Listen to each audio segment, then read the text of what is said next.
Tarefas em psicoterapia de família e casal.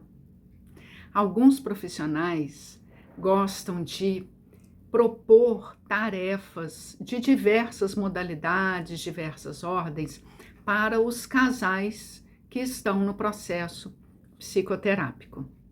Para você que ainda não me conhece, eu sou Denise Magalhães, sou psicóloga, diretora do Instituto de Terapia Familiar de Minas Gerais, que é um centro de formação para terapeutas de família e casal.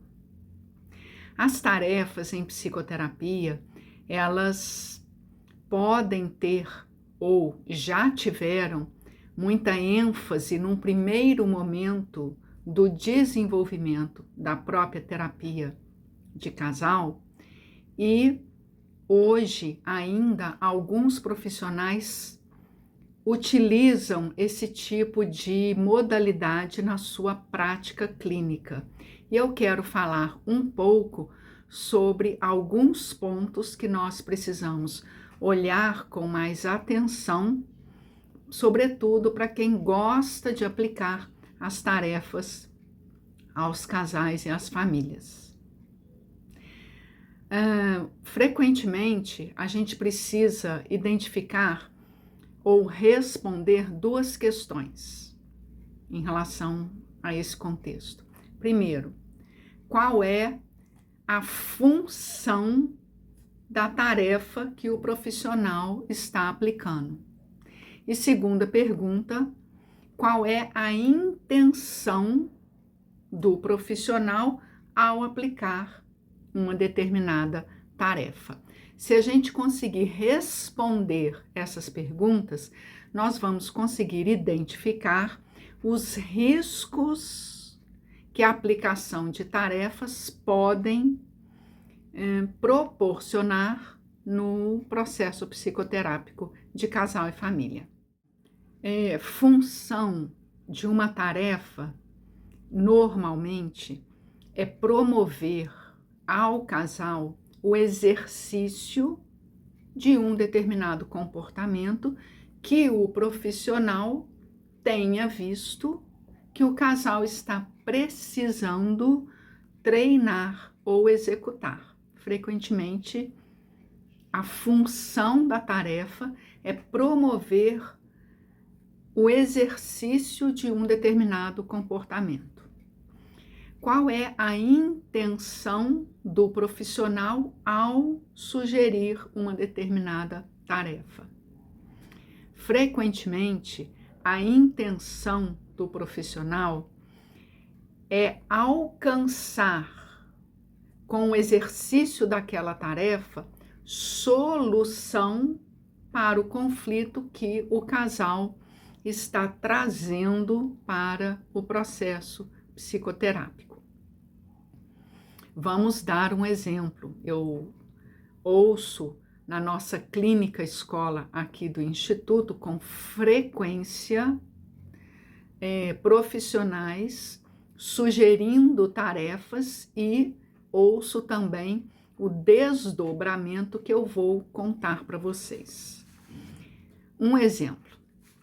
O casal apresenta no campo psicoterápico a seguinte situação: nós não estamos próximos um do outro, ou seja, ambos os elementos do par concordam que estão distantes um do outro.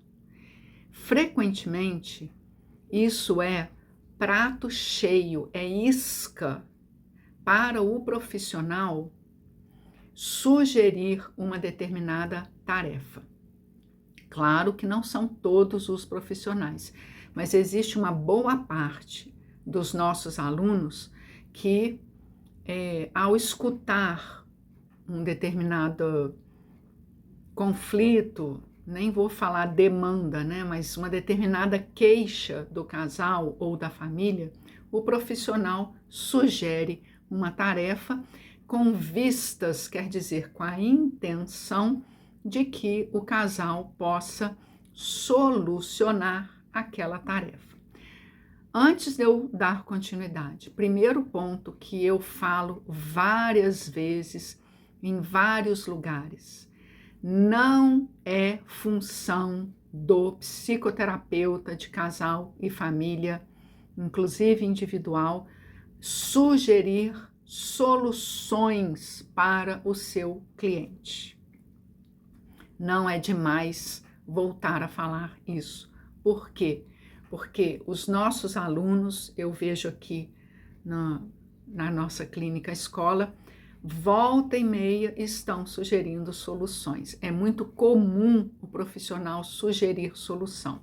O profissional precisa estar mais amadurecido, psiquicamente falando, na sua trajetória, para escutar a queixa do seu cliente e não sugerir solução, mas trabalhar a queixa do seu cliente. Trabalhar a queixa do seu cliente não é sugerir solução, ok? Então, o que acontece? Voltando, quando o casal fala, por exemplo, nós concordamos que estamos distantes um do outro, o profissional ansioso sugere uma solução.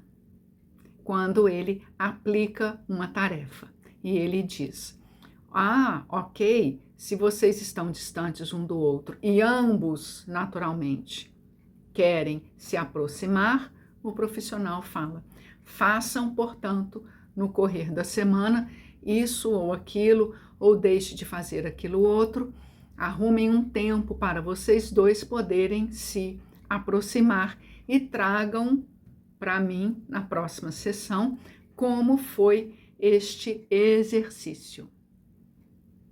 E aí, não é surpresa para mim, o profissional chega na outra supervisão, porque ele está me contando um caso, e diz, pois o casal não executou a tarefa que eu pedi.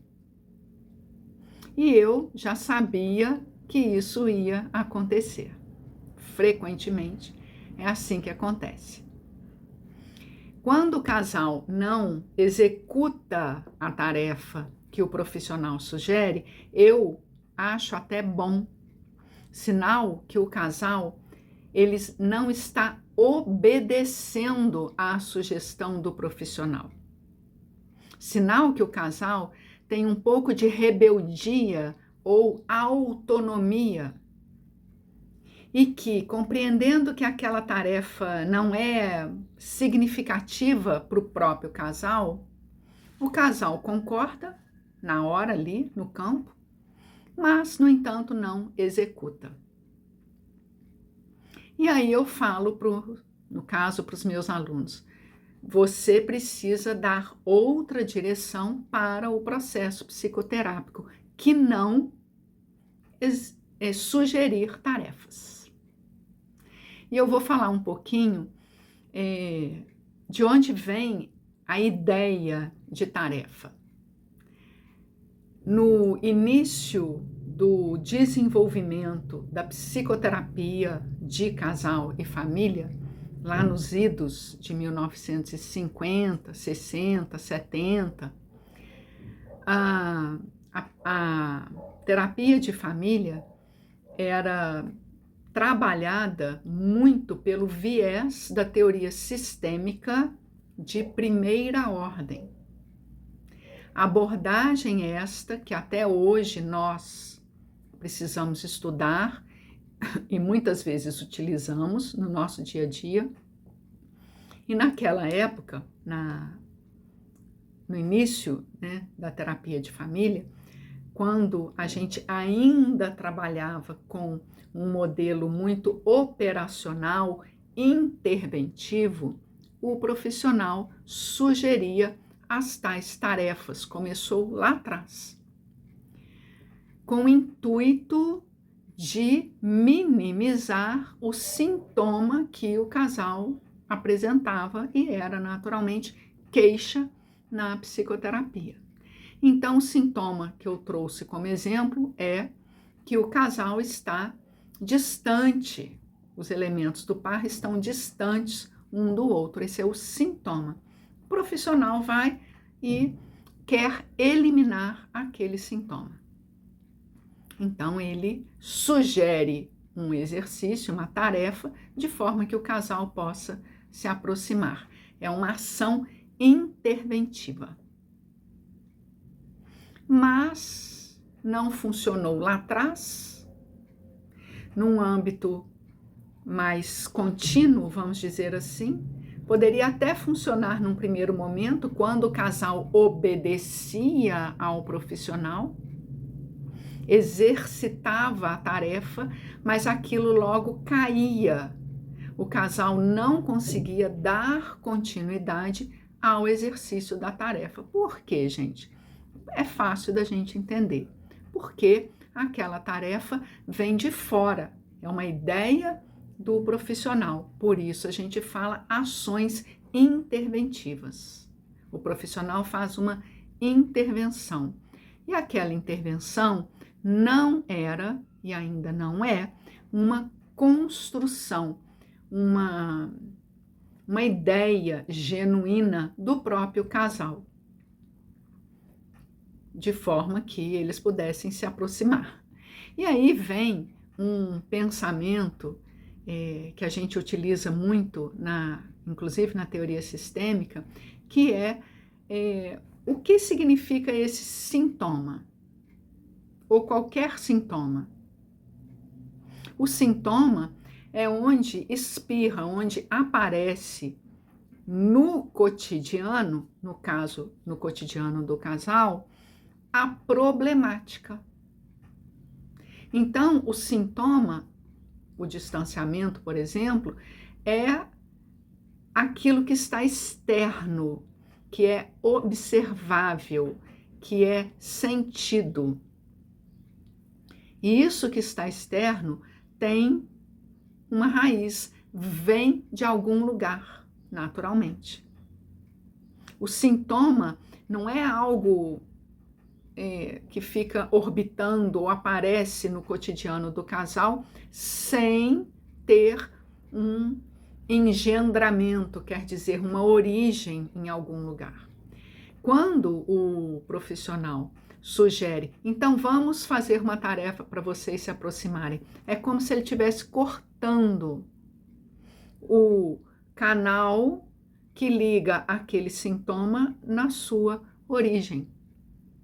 E a gente não resolve sintoma cortando esse canal, mas compreendendo que raiz é essa, que motivos são esses que desdobram-se no sintoma de distanciamento. E aí a gente entra com a compreensão da teoria sistêmica, na verdade, da cibernética de segunda ordem, ou do segundo tempo da teoria sistêmica. Isso tudo que eu estou trazendo para vocês agora é um resumo, né, bem sintético de todo o desdobramento dos estudos dos profissionais terapeutas de família que eles fizeram ao longo de décadas. Eles começaram com a cibernética de primeira ordem, evoluíram por ver que aquelas intervenções não davam certo num contínuo e alcançaram a outra modalidade de interagir com seu cliente, chamada aí nos estudos a cibernética de segunda ordem, quando a gente entra ou alcança as abordagens pós-modernas em psicoterapia de família. Então, não é mais cortar esse fio que liga o sintoma à sua raiz, mas é compreender, junto com o casal ou a família, o seu cliente, compreender, adentrar naquele fio de ligação. De onde vem este distanciamento? Quando vocês começaram a se distanciar? qual a distância que ele vê dela e ela vê dele, tomando aqui um casal heterossexual. É a mesma distância ou é uma distância diferente?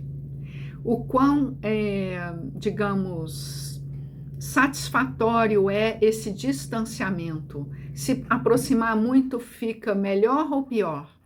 Então, nós temos várias perguntas para auxiliar o casal a começar a aprofundar sua própria reflexão em relação à queixa que eles estão trazendo no processo psicoterápico. Então, quando a gente fala de tarefas, nós estamos falando muito das intervenções de primeira ordem. Hoje, nós profissionais atuamos de uma outra forma, que são as abordagens pós-modernas. São as abordagens que incluem o profissional no sistema que ele está fazendo o atendimento. E hoje é muito mais eficaz, até pelo próprio desenvolvimento histórico da terapia de casal e família. Hoje é muito mais eficaz o profissional sustentar em si, no seu psiquismo, a angústia de escutar que o seu cliente está trazendo uma determinada queixa. E ao sustentar o profissional esta angústia, ele cria com o seu cliente, o casal, um campo de reflexão, que não se dá esta reflexão em uma sessão.